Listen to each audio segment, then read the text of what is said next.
ایک 70 سال کا تجربہ کار یونیورسٹی کا پروفیسر ہے اور ایک 1 کلاس میں پڑھنے والا بچہ ہے جس کو ابھی کچھ بھی نہیں پتا. یہ دونوں اگر کسی چیز کے بارے میں مشورہ کرنا چاہیں تو کیا ان دونوں کا مشورے میں شریک ہونا صحیح ہوگا غلط ہوگا؟ غلط ہوگا.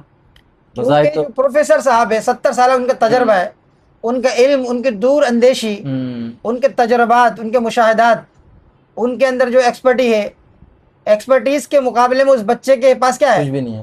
اس کو تو اپنے بارے میں نہیں پتا. صحیح.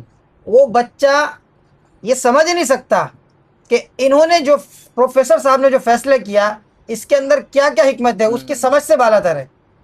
یہ تو چلو پھر بھی ہم ایک انسان کی بات کر رہے ہیں، ہو سکتا ہے کہ وہ بچہ 10 سال بعد اس پروفیسر سے بھی زیادہ سمجھدار بن جائے، یہ بھی امکان ہے.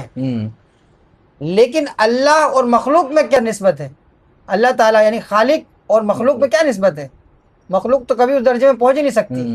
چے پدی اور چے پدی کا شوربہ، اتنی چھوٹی سی مخلوق، ہم آج اپنی کم عقلی اور معمولی سے حقیر انسان ہونے کے باوجود ہم اللہ کے بارے میں یہ فیصلہ کرتے ہیں اللہ نے یہ فیصلہ کیوں کیا. کیا ہمارا ذہن وہاں تک پہنچتا ہے؟ کیا ہمارے پاس اتنی عقل ہے کہ ہم سوچ سکے اللہ نے یہ فیصلہ ایسا کیوں کیا، یہ فیصلہ ایسا کیوں کیا، یہ نہیں کرنا چاہیے تھا، وہ کرنا چاہیے تھا؟ کیا ہم اپنے بارے میں، اپنی اولاد کے بارے میں، اپنے ادارے کے بارے میں ایک صحیح فیصلہ آج تک ہم نے کیا جس میں کبھی کوئی نقص نہ ہو، کوئی کمی نہ ہو؟ تو ہم کیا ہے کہ جو اللہ کے ساتھ کیا نسبت ہے ہماری کہ ہم اللہ کے کیے ہوئے فیصلے پر انگلی اٹھائے کہ ایسا کیوں نہیں، ایسا کیوں؟ یقیناً ہمیں ماننا چاہیے اور ماننے کے سوا ہمارے پاس کوئی چارہ نہیں کہ ہم اتنی عقل، اتنی سمجھ، اتنی شعور ہمارے پاس ہے ہی نہیں کہ ہم اللہ کے فیصلوں کے، ان کی حکمتوں کو سمجھ سکیں یا چاروں طرف اس کی نگاہ ہم دوڑا سکیں.